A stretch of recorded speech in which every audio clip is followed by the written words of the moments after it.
السلام علیکم۔ کچھ کھری باتوں کے ساتھ میں ہوں عابد اقبال کھاری۔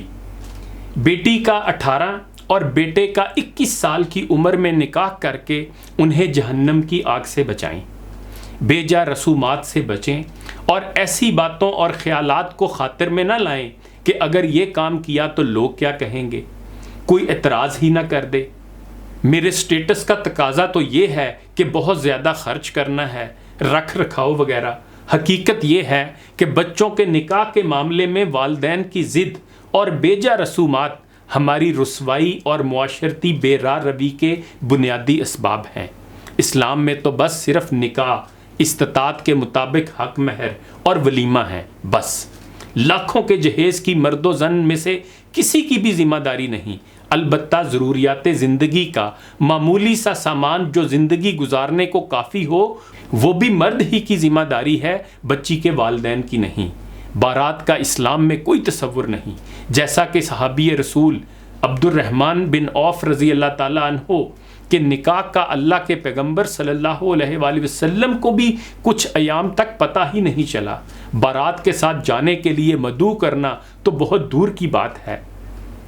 اللہ کے نبی صلی اللہ علیہ وآلہ وسلم کی حدیث بیان کرنا بھی بہت بڑی ذمہ داری ہے، اللہ کمی بیشی معاف فرمائے۔ خیر، بات ہو رہی تھی شادیوں کی۔ بارات کے ساتھ آئے چند افراد کا کھانا یا دیگر رسومات بھی نکاح کو مشکل تر کر دیتی ہیں۔ اسلام آسانی کا دین ہے، لہذا کوئی کھانا فرض نہیں۔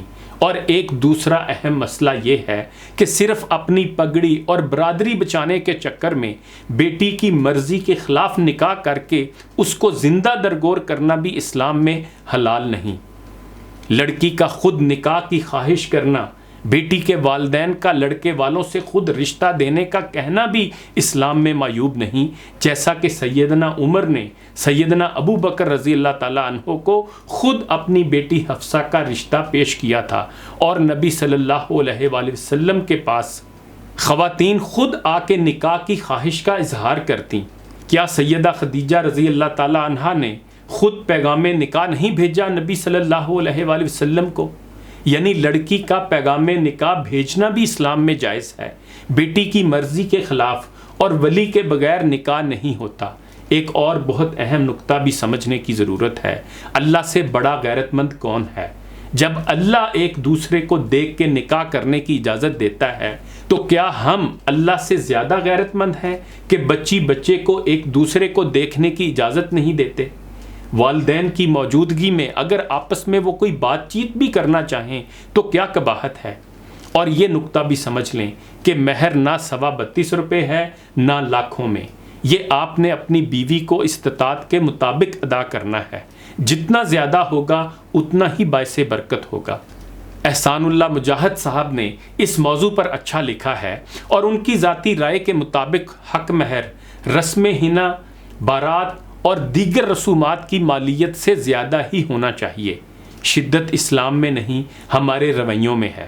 بچوں کے بھاگ کر شادی کرنے میں، خودکشی کرنے میں، نشے کا عادی ہو جانے میں، سخت نافرمان بننے میں والدین بھی ذمہ دار ہیں۔ بہتر نکاح وہ ہے جو آسانی سے ہو جائے۔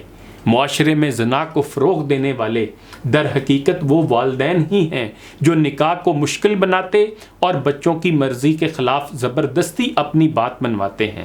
بچوں کو کوڑے لگانے یا سزا دینے سے قبل ایسے والدین کے متعلق بھی ریاست کو سزا تجویز کرنی چاہیے۔ اگر 12-13 سال میں بچے بچیاں بالغ ہو رہے ہیں اور 25-30 سال تک نکاح نہیں ہو رہا تو یہ جنسی مریض بھی بنیں گے اور گناہ بھی کریں گے۔ وقت پہ نکاح اولاد کا حق ہے، اس میں تاخیر والدین کو گناہ گار کرتی ہے۔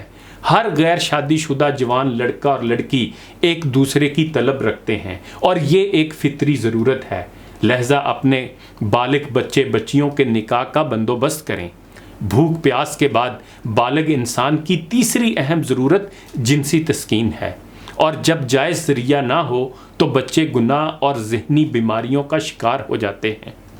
بدقسمتی کی انتہا یہ ہے کہ مدارس اور یونیورسٹیز میں بڑی بڑی لڑکے لڑکیاں بغیر نکاح علم حاصل کر رہے ہیں اور والدین کو نکاح کی پرواہ ہی نہیں۔ انسان کی جنسی ضرورت کا واحد باعزت حل نکاح ہے، اور اگر نکاح نہیں تو زنا عام ہوگا۔ یہ منطقی نتیجہ ہے۔ اللہ تعالیٰ نے معاشرتی اعمال میں سے نکاح کو سب سے آسان رکھا ہے۔ نکاح انسانوں کا طریقہ ہے۔ جانور بغیر نکاح کے رہتے ہیں اور رہ سکتے ہیں۔ والدین اپنی اولاد پہ رحم کریں اور وقت پہ نکاح کا بندوبست کریں۔ انہی گزارشات کے ساتھ عابد اقبال کھاری کو اجازت دیجیے۔ اپنا خیال رکھیے گا۔ اللہ حافظ۔